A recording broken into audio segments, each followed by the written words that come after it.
Bismillahirrahmanirrahim. Assalamualaikum warahmatullahi wabarakatuh. Apa kabar anak-anak yang soleh? Insya Allah semuanya dalam keadaan sehat ya, dan dalam keadaan baik. Baik anak-anak yang soleh, seperti biasa sebelum memulai pembelajaran hari ini, mari kita mengucapkan basmalah. Bismillahirrahmanirrahim. Dan alhamdulillah di pertemuan kedua ini kita masih bisa belajar bersama-sama ya soleh. Dan anak-anak yang soleh, Ibu mau bertanya nih berkaitan dengan pembelajaran sebelumnya. Kalian masih ingat di pertemuan pertama semester 2 ini kalian sudah belajar apa? Ya, betul. Menyimpulkan isi surat pribadi dan surat dinas. Masih ingat apa saja? Apa saja langkah-langkah dalam menyimpulkan surat, Soleh? Masih ingat? Oke, betul. Yang pertama adalah membaca surat secara keseluruhan. Yang kedua, menentukan isi surat. Yang ketiga, menyimpulkan isi surat dengan menggunakan kalimatmu atau bahasamu. Tapi tidak mengurangi isi surat itu sendiri ya, Soleh. Baik, bagus. Masih ingat ya kalian? Nah, anak-anak yang soleh, di pertemuan kali ini masih berkaitan dengan surat ya. Yang pertama, ini kita akan membahas menelaah unsur atau struktur dan kebahasaan surat pribadi dan surat dinas. Tapi sebelumnya Ibu mau tanya, masih ingat dengan struktur surat pribadi dan dinas? Ibu ini sudah pernah menyampaikan di materi awal tentang surat pribadi dan dinas ya. Oke. Beserta cirinya itu? Ya, yang pertama ada kop surat atau kepala surat. Yang kedua ada tanggal surat. Yang ketiga ada nomor. Yang keempat ada lampiran. Yang kelima ada perihal atau hal. Berikutnya ada alamat penerima surat. Ada salam pembuka. Ada isi surat. Ada salam penutup. Ada nama penulis surat atau pengirim surat. Dan terakhir tembusan bila diperlukan. Itu ya Soleh. Oke, berikutnya Ibu akan menampilkan contoh surat dinas dan surat pribadi. Lengkap dengan strukturnya ya. Kita lihat. Ini adalah surat dinas. Oke Soleh? Nah, di struktur yang pertama atau unsur yang pertama atau bagian yang pertama, di sana adanya kepala surat ya. Diisi dengan nama apa Soleh? Dengan nama lembaga atau instansi. Ya, berarti nama lembaga si penulis surat. Oke Soleh? Kemudian yang berikutnya ada nomor surat, ada tanggal surat. Kemudian berikutnya juga ada lampiran. Ya, nanti lampirannya berapa berkas atau berapa lampiran begitu ya. Di sana 1 berkas. Kemudian di sana juga ada perihal, yaitu berisi inti atau tujuan dari surat itu sendiri, isinya apa begitu, tentang apa gitu ya. Nah, berikutnya ada alamat penerima surat. Nah, nanti berikutnya juga ada salam pembuka. Kemudian ada paragraf pembuka, ada isi surat, yaitu inti surat ya. Inti suratnya, kemudian nanti ada salam penutup, ada tanda tangan, kemudian ada nama pengirim surat atau penulis surat. Nah, Soleh itu ya. Nah, kita lihat contoh yang kedua. Ini Ibu tampilkan contoh surat pribadi. Nah, coba lihat dari strukturnya. Ada perbedaan tidak? Sebelum kalian membaca keseluruhan isi surat ini? Ya, ada perbedaannya ya Soleh. Apa itu? Yaitu kepala surat. Ya tidak? Kalau tadi di dalam surat dinas adanya kepala surat, sedangkan dalam surat pribadi tidak adanya kepala surat. Kemudian tidak ada apa lagi? Yuk nanti kita bandingkan ya. Kita telaah bersama-sama. Oke Soleh? Nah, lihat berikutnya.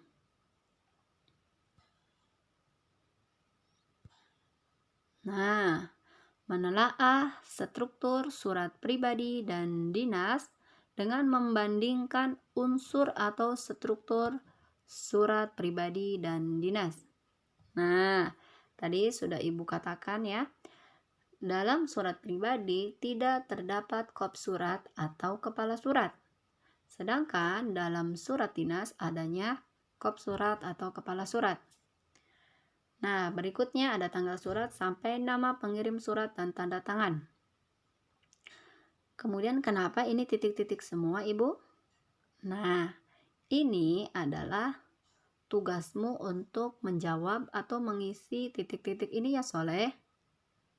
Mudah sekali kan?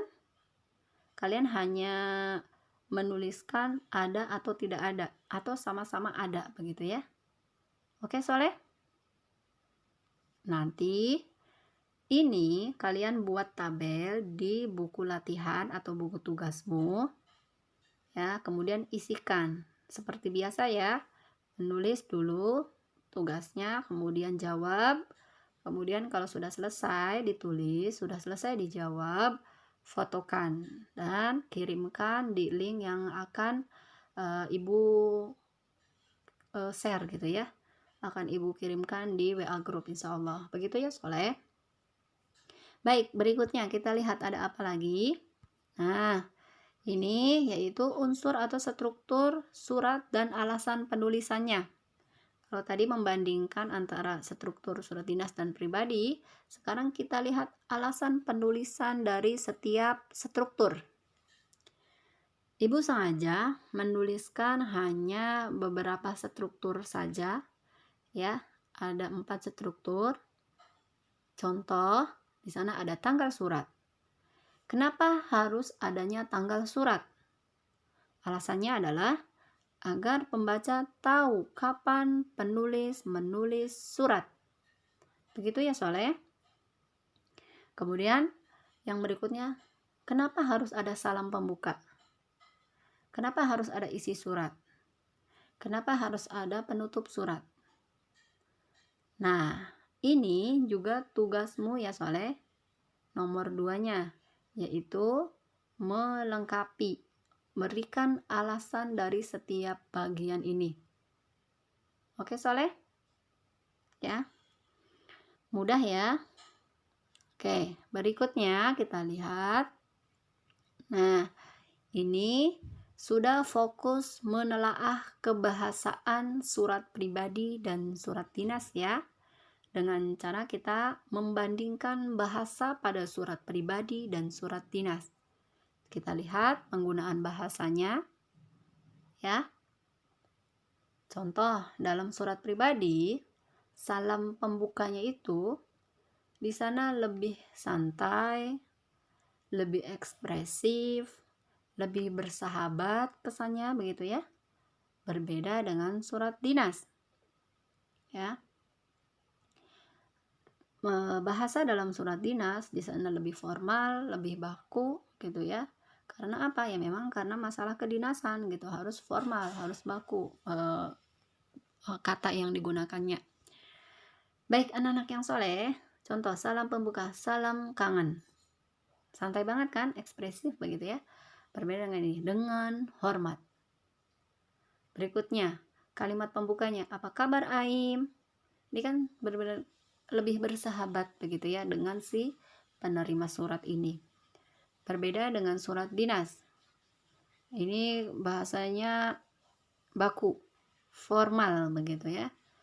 Dalam upaya untuk mengenal kawasan lingkungan pantai dan membantu kegiatan pelestarian lingkungan bla bla bla bla. Itu kan benar-benar formal banget begitu ya anak-anak yang soleh. Nah, kalau lihat di contoh berikutnya juga, sekian dulu. Semoga kamu dapat membalas suratku ini, gitu kan. Nah, kalau kita baca juga ini lebih santai, lebih ekspresif gitu pengungkapannya. Kalau dalam surat dinas, atas perhatian dan dikabulkannya permohonan ini, kami mengucapkan banyak terima kasih. Langsung to the point saja begitu ya di penutup suratnya. Kemudian di salam penutupnya, sahabatmu. Kalau dalam surat dinas, hormat kami. Kemudian berikutnya ketua panitia, siapa nama orangnya dan seterusnya. Seperti itu ya Soleh. Itu menelaah dari bahasa pada surat pribadi dan dinas. Kita lihat berikutnya yaitu tentang menelaah kesalahan dalam surat pribadi maupun surat dinas. Ini kita fokusnya pada penggunaan tanda bacanya ya Soleh, EYD-nya, ejaan yang disempurnakannya. Nah, kita lihat contohnya ya. Nih, Ibu menampilkan beberapa contoh ya. Di sini ada penulisan yang salah, kemudian ada alasan kenapa salah dan baiknya seperti apa. Dan yang perbaikan ini adalah penulisan yang sudah benarnya ya. Baik, kita lihat yang pertama. Balai Pendidikan dan Pelatihan Keuangan Malang, Jalan B Sempor nomor 28, Malang bla bla bla bla bla. Nah, anak-anak yang soleh yang penulisannya kurang tepat, Ibu beri tulisannya agak tebal begitu ya, Ibu tebali ya. Nih, alamat tidak boleh disingkat ya. Alamat itu tidak boleh disingkat. Singkatan nama orang yang digunakan sebagai nama jalan diperbolehkan untuk kepala surat. Misal M.T. Haryono. Artinya begini. Kalau nama jalannya ya bukan nama orang, itu tidak boleh disingkat. Seperti ini, Jalan Bendungan Sempor nomor 28. Tidak boleh B. Sempor. Itu tidak boleh ya Soleh. Ini kan bukan nama orang. Berbeda kalau misalnya nama jalannya itu menggunakan nama orang. Seperti ini tadi. M. Muhammad misalnya. T. Taufik Haryono itu boleh disingkat. Kalau nama jalannya itu menggunakan nama orang. Bisa membedakannya Soleh? Sedangkan dalam contoh ini, nama jalannya itu bukan menggunakan nama orang. Gitu ya. Bisa membedakannya ya Soleh? Baik. Contoh berikutnya adalah penulisan tanggal atau penanggalan surat. Mungkin kalian pernah melihat penulisan tanggal seperti ini, 4 Juni, di atas 15. Atau 4/6/2015. Kita lihat alasannya. Penggunaan titik pada akhir penanggalan, misalnya 4 Juni 2015 titik. Atau pemakaian singkatan seperti ini, 4/6/2015 atau 4 Juni 2015, itu juga singkatan semua ya, dua-duanya ini. Itu juga tidak boleh. Penggunaan angka untuk bulan, sama ini juga 6, harusnya tulis saja Juni atau 7 Juli dan seterusnya. Begitu ya. Dan penggunaan nama kota tidak diperkenankan. Kenapa? Karena nama kota itu sudah ditulis pada kepala surat. Oke Soleh? Nah, yang benarnya seperti apa? Ya ini lihat 4 Juni 2015. Tidak perlu disingkat, tidak perlu diberi tanda koma. Untuk nama bulannya tidak perlu menggunakan angka, tetapi menggunakan huruf Juni. langsung nama bulannya gitu ya. Jangan menggunakan angka. Oke, Soleh? Ada perbedaannya ya dari yang salah dengan yang sudah diperbaiki. Mudah membedakannya, Soleh? Mudah ya. Baik, berikutnya. Ini ada hal titik 2 permohonan penceramah. Salahnya di mana? Salahnya adalah ini penggunaan tanda baca setelah kata penceramah titik permohonan penceramah titik. Itu tidak perlu ya, Soleh.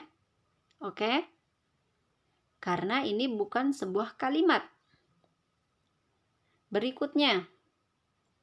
Contoh yang kedua, hal titik permohonan penceramah. Tidak ada titiknya. Berarti benar dong, Bu. Ada yang kurang tepat di sana. Kata penceramah itu P-nya besar. Harusnya cukup menggunakan huruf kecil saja. Kita lihat di perbaikannya ya, Soleh. Hal titik 2 permohonan penceramah. Sudah ya? Oke? Seperti itu ya. Berikutnya, ini masih yang tadi begitu ya. Ini lanjutannya, Soleh. Nah, sekarang lampiran surat. Mana yang salahnya, Soleh? Nah, kita lihat di contoh yang pertama. Lampiran titik 2, 1. Di sana menggunakan angka ya. 1 eksemplar. Kata satunya itu angka.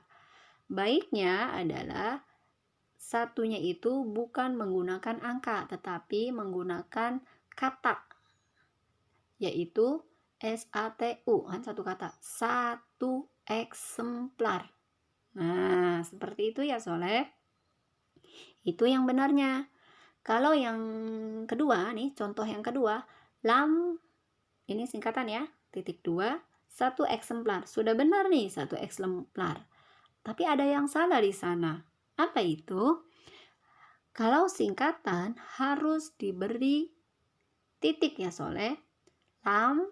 Titik, kemudian titik 2, baru 1 eksemplar. Di akhir kata eksemplar tidak perlu menggunakan tanda titik. Oke, Soleh? Ada juga ya perbedaannya ya. Tuh, kelihatan lagi ya perbedaannya. Kelihatannya sepele sekali ya, hanya titik, begitu kan, Soleh? Ya tidak? Tapi kalian harus tahu dan perlu tahu ya. Nanti ketika kalian menulis surat, harus perhatikan tanda bacanya ya, Soleh. Oke? Baik, contoh berikutnya. Nah, di sini adalah alamat penerima surat atau alamat yang dituju ya. Yang terhormat, Bapak Dr. Tono, Jalan B. Sempor 1 Malang. Nah, yang salahnya sudah terlihat ya, kata Bapak. Kenapa penulisan kata Bapak ini salah? Kan Bu, dia laki-laki Bu, Bapak Tono begitu. Tidak perlu, Soleh. Kenapa tidak perlu menggunakan kata Bapak? Karena si penerima surat ini dia memiliki gelar. Apa itu gelarnya? Doktor. Jadi, langsung saja penulisannya. Yang terhormat, Dr. Tono. Begitu ya. Tidak perlu yang terhormat Bapak Dr. Tono. Itu kurang tepat ya, Soleh. Oke, Ibu ulangi. Yang tepatnya adalah yang terhormat Dr. Tono. Kemudian, yang salah lagi dalam penulisannya adalah kata jalan. JL di sana. Wah, itu parah ya. Kalian mungkin sering melihat ya, dan kadang kita tidak menyadarinya, singkat saja JLN atau JL gitu ya. Itu juga kurang tepat ya, Soleh. Tulis seperti biasa saja. Jalan, JALAN. Kemudian ini B, itu Bendungan Sempor 1. Tulis saja Bendungan. Oke, Soleh? Itu yang salahnya ya. Dilihat di perbaikannya. Yang terhormat, Dr. Tono, Jalan Bendungan Sempor 1, Malang. Kan enak juga ya.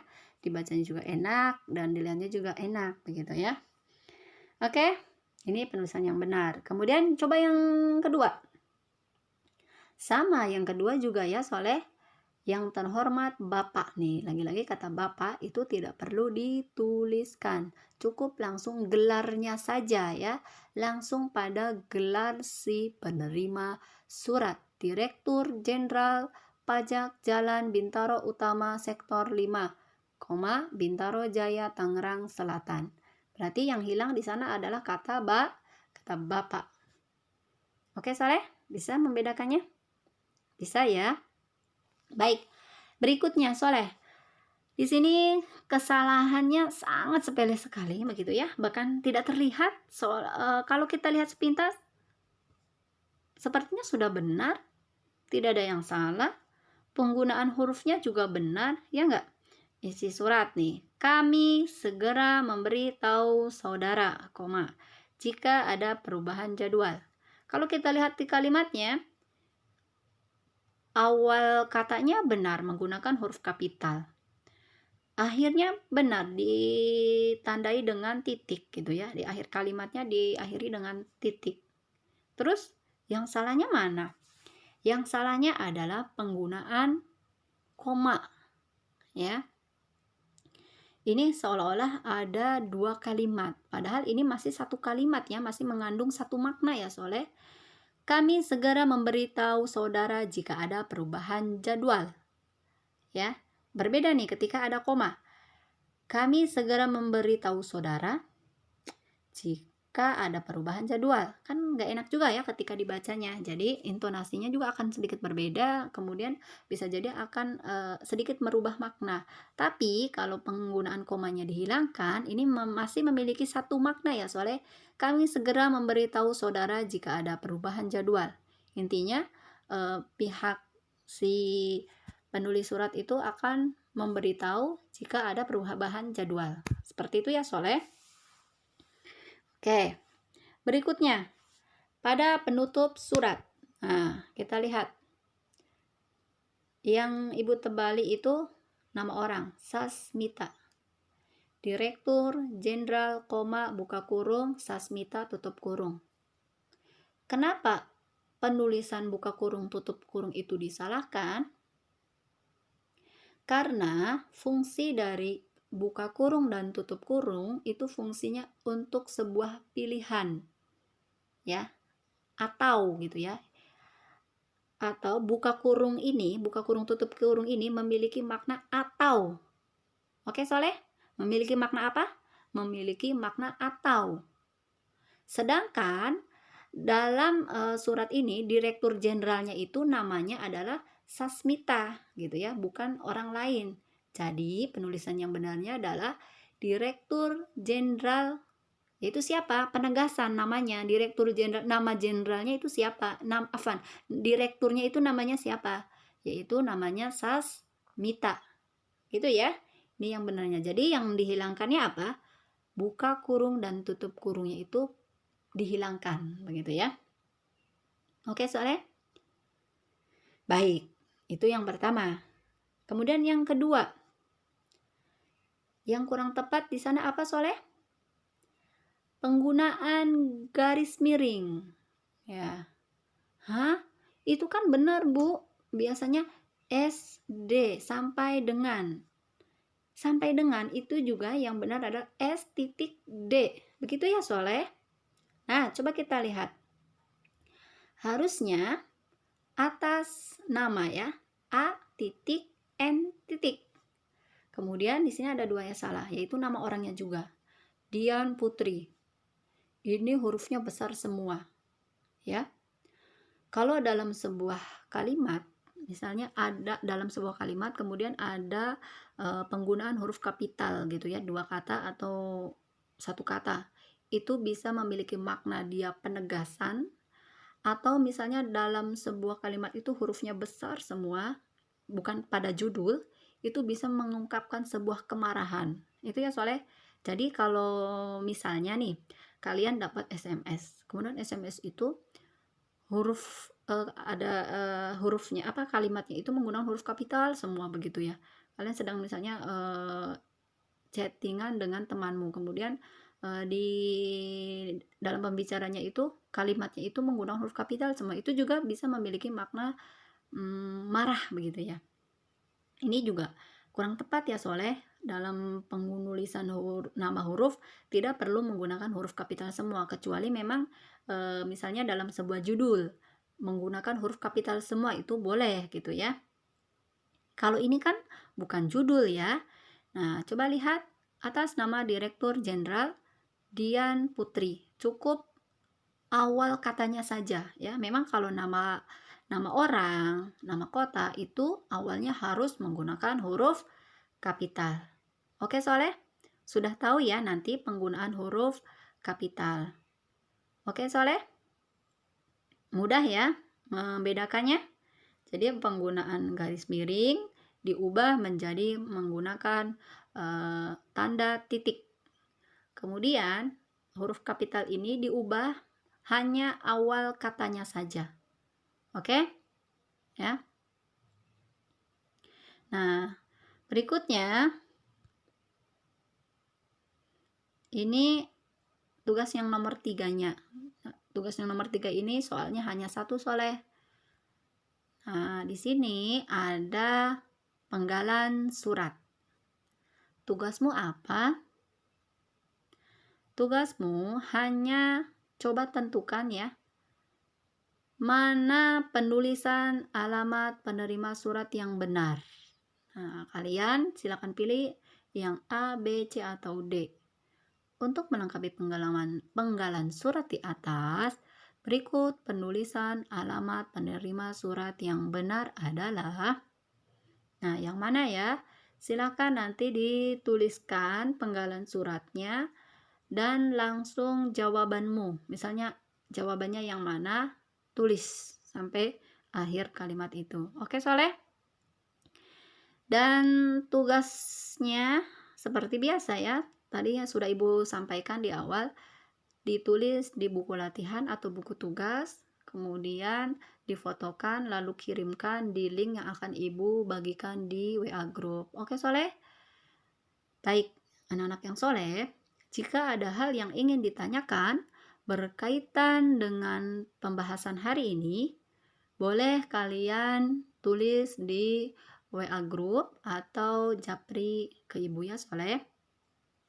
Baik, anak-anak yang soleh, Ibu ucapkan terima kasih. Tetap semangat, akan Ibu tunggu sampai pembelajaran ini selesai. Waktu pembelajaran bahasa Indonesia selesai ya Soleh. Ya, sekali lagi, terima kasih dan tetap semangat ya. Assalamualaikum warahmatullahi wabarakatuh.